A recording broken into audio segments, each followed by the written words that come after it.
Vous êtes à l'écoute de Radio J, merci de votre fidélité. La diaspora des bulles, c'est le retour ce matin sur Radio J et je suis en compagnie de nos deux chroniqueurs Didier Passamonique et Laurent Mélikian. Bonjour. Bonjour Ilana. Vous êtes collaborateur au site Actua BD, spécialiste de la bande dessinée et vous nous présentez donc chaque jour, chaque semaine de nouveaux livres à lire. Et ce matin, on va s'intéresser aux Juifs d'Algérie avec vous Didier. Mais oui, c'est une bande dessinée qui n'est pas scénarisée par n'importe qui, puisque c'est scénarisé par Benjamin Stora, l'auteur du fameux rapport sur la mémoire de la colonisation et de la guerre d'Algérie, commandé par le président Macron. Et bien, un peu comme tout le monde maintenant, tous les historiens s'y mettent, Benjamin Stora a commis cette histoire dessinée des Juifs d'Algérie. C'est un roman graphique de 144 pages qui est illustré assez sommairement, il faut bien le dire, par Nicolas Le Scanf, dont c'est la première bande dessinée. Bon, c'est l'excuse qu'on peut lui donner. Comprendre. Alors c'est assez malin parce que ça nous raconte une histoire à travers d'un garçon qui découvre les photos de famille, qui les scanne pour en faire un album pour sa grand-mère. Et donc le cours du récit est assez bien amené. Mais pour le reste, c'est assez scolaire. C'est-à-dire que ça fonctionne par grande date, évidemment, 1870. C'est ce qu'on avait retrouvé aussi dans la précédente BD de Benjamin Stora, d'ailleurs. Voilà, 1870, les origines, le décret Crémieux, les origines berbères des Juifs algériens, les différents régimes qui occupent l'Algérie, des Phéniciens au IVe siècle, aux Vandales en 429, aux Byzantins, aux Arabes, aux Ottomans, et enfin les Français à partir de 1830. On parle notamment de la Kahina, je ne sais pas comment il faut répondre, la Kahina, la fameuse reine berbère qui serait juive et qui est une espèce de mythe pour les berbères. On évite naturellement la chute de Grenade en 1492, qui est le point de départ d'une dispersion de 300 000 juifs espagnols séfarades en France et dans toute la Méditerranée. On parle de la dimitude, qui est un statut spécialement réservé par les musulmans aux juifs et aux chrétiens aussi. Voilà, donc tout ça, on parle des juifs francs, on parle de ces juifs qui parlent arabe, qui sont parfaitement intégrés, et puis aussi du groupe antisémite des députés algériens qui se sont agglutinés autour d'Édouard Drumont, qui est député d'Alger, d'Édouard Drumont, et qui est le fondateur de l'antisémitisme La France juive.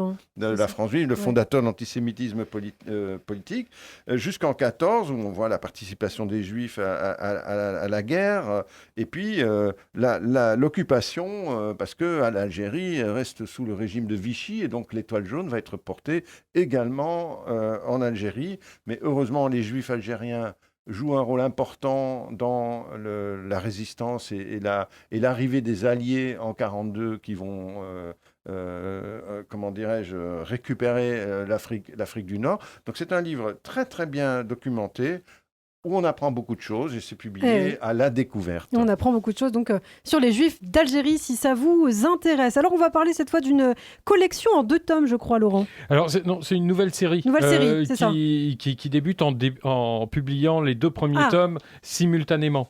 Donc c'est une série qui, a priori, n'a pas de prétention historique, alors qu'elle en a beaucoup.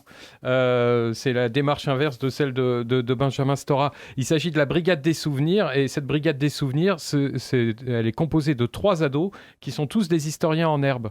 À partir d'un objet ancien, là, en l'occurrence une lettre de la guerre 14 retrouvée dans une boîte de biscuits, et pour le deuxième épisode, des photos tirées d'une pellicule découverte dans un vieil appareil.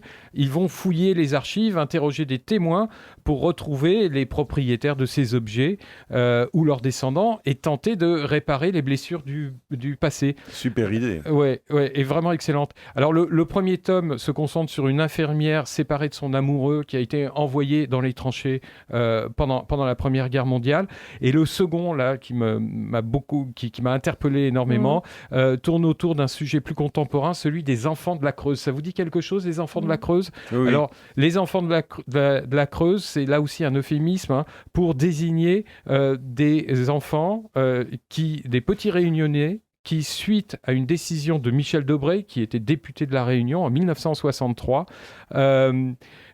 ces enfants orphelins, on les a envoyés repeupler les départements ruraux français, et notamment la Creuse. Alors les pauvres gosses étaient confiés à des familles de paysans qui le plus souvent les considéraient comme une main-d'œuvre bon marché, et cette disposition mise en place pour des orphelins s'est transformée en une vaste opération d'acculturation où des fonctionnaires zélés, soucieux de chiffres, en fait, ils faisaient signer des formulaires d'abandon à des familles qui étaient pour la plupart illettrées. Et certains de ces enfants, aujourd'hui encore, puisqu'on parle des années 60-70, ils cherchent encore leurs parents. Alors, il y a la Brigade des souvenirs. J'en profite pour signaler la publication, il y a juste un an, d'un roman graphique sur le même thème. C'est Piment Oiseaux par TM, qui est un auteur d'origine de La Réunion. Et c'était une grande réussite.